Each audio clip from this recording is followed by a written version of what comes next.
बिस्मिल्लाहिर्रहमानिर्रहीम। अस्सलाम वालेकुम व्यूअर्स, आपको अपने दिन होल कंट्री चॉकलेट ट्रेड में खुशामदीद कहता हूँ। व्यूअर्स, आज मैं आपके लिए 500 कराची ट्रैफिक पुलिस की जॉब्स लेके आया हूँ। अच्छा व्यूअर्स, ये मैं आपको बता दूँ कि ये जॉब्स जो मैंने पहले वीडियो बनाई थी, मैंने जैसे ही आएगी तो सबसे पहले आपको फर्स्ट में बताऊँगा। तो ये जॉब्स आ चुकी है जिसकी लास्ट डेट 20/2/2022 है, 20/5/2022 है। ठीक है, अब सिंपली आपने जाना है PTS की वेबसाइट पर। गूगल पे लिखेंगे तो जैसे ही PTS की वेबसाइट खोलेंगे तो सामने ही न्यू प्रोजेक्ट में जाएंगे तो आपको नज़र आ जाएगा। ठीक है, ऑल जॉब्स टेस्ट क्राइटेरिया, तो इसमें ये देखें सबसे पहले आ रहा है Sindh police Karachi traffic rank 500। ठीक है, इसकी लास्ट डेट बता चुका हूँ आपने। ये देखें एडवर्टाइजमेंट इसका देख लें सबसे पहले आप, ये एडवर्टाइजमेंट है।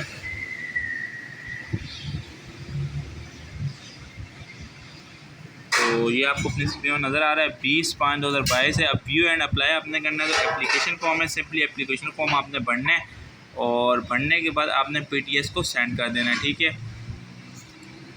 ये देखें ये PTS का फॉर्म है, ये आपने सेंड करना है। ठीक है, Pakistan testing service PTS headquarter 3rd floor Adeel plaza Fazal Haq road blue area Islamabad. ठीक है, ये सारा फिल करके बहुत ईजी फॉर्म। फिर भी कुछ पूछना और भेजिए, पूछें, इंशाल्लाह रिप्लाई ज़रूर करूँगा। अल्लाह हाफ़िज़, नेक्स्ट वीडियो में मुलाकात होती रहेगी आप लोगों से।